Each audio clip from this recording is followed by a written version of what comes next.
Hello through Mandela. I hope you had a relaxing half-term break. Welcome to our first Talk for Writing lesson of the week. Today our learning objective is, can I learn the key vocabulary and text map? So let's begin by having a look at some of our key vocabulary. Prehistory, prehistory, prehistory. Let's think about what this means. Prehistory is the time before human civilization as we know it, and before people learnt to write. It is split into three main ages: stone, bronze, and iron. The pre in prehistory means before, so it literally means before history. Stone Age, Stone Age, Stone Age. A prehistoric period when weapons and tools were made of mainly stone or other natural materials such as wood or bone. And if we look at our timeline, it shows us that our Stone Age period happened between 500,000 and 200,000 BC. Bronze Age, Bronze Age, Bronze Age. This is a prehistoric period that was after the Stone Age and before the Iron Age, when weapons and tools were made of bronze rather than stone. And if we look at our timeline, we can see that the Bronze Age happened between 2000 BC and 700 AD. Let's look at the Iron Age. The Iron Age is a prehistoric period that was after the Bronze Age, when weapons and tools were made of iron. Iron Age, Iron Age, Iron Age. And if we look at our timeline, we can see that the Iron Age happened between 700 BC and 43 AD. Let's learn some keywords. Roaming, roaming, roaming. Roaming means to walk or travel without a fixed purpose or direction. Equipment, equipment, equipment. Equipment are the items that are needed for a particular purpose. For example, the tools or the weapons that we would need. Possessions, possessions, possessions. Possessions are when you have or own something. Invade, invade, invade. And invade means to enter a place, such as a country, by force to take control of it. Period, period, period is a certain length of time of a civilization in history. For example, the prehistoric period or the Victorian period that we have just learnt about. It is characterised by similar features. For example, in the Stone Age, they only made their tools and weapons out of stone, which is why that period is called the Stone Age.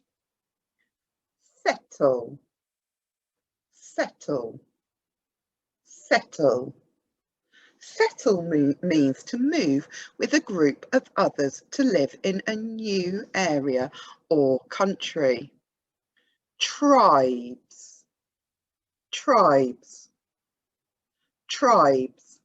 A tribe is a group of people who share the same culture and language. They usually have a recognised leader. Hillforts, Hillforts. Hillforts, a protected place to live on top of a hill. Roundhouse. Roundhouse. Roundhouse. This is the standard type of housing in the Bronze and Iron Ages.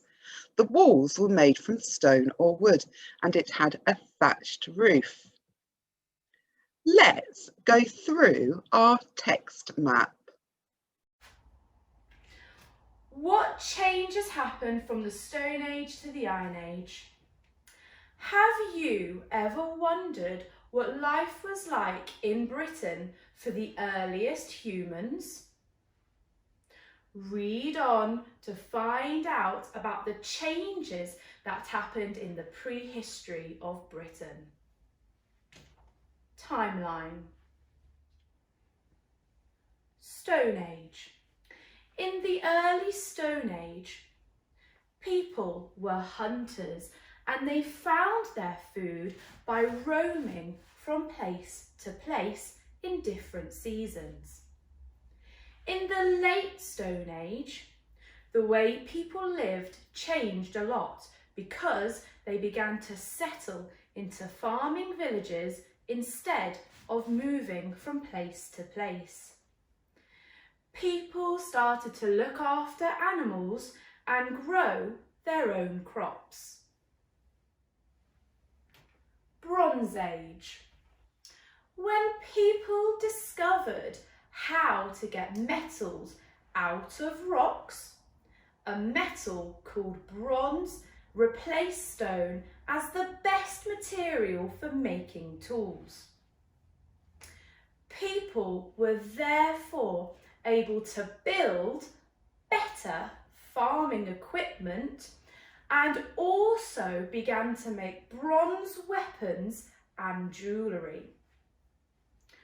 When people died, they were buried with their most important possessions. Iron Age.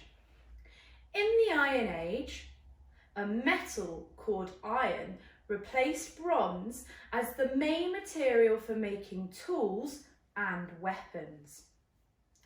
People lived in tribes and were often at war with each other. As a result of all the wars, Iron Age people began to protect themselves by settling in hillforts, which were groups of round houses and farming land protected by stone walls. This period of history ended when the Romans invaded Britain in AD 43. So now your task for today is to complete both the activities below. Task 1 is to learn the text map and the actions. So you might need to go back in the video and pause it so that you can really learn those actions to our text map. Then task 2 is to write sentences using at least 5 of our key vocabulary. So all of those new words that we have learnt today, you need to put them into a sentence. Remember to check your writing for punctuation and to make sure it is your neatest work. When you have completed that task, please take a picture of it and upload it on to Tapestry for me.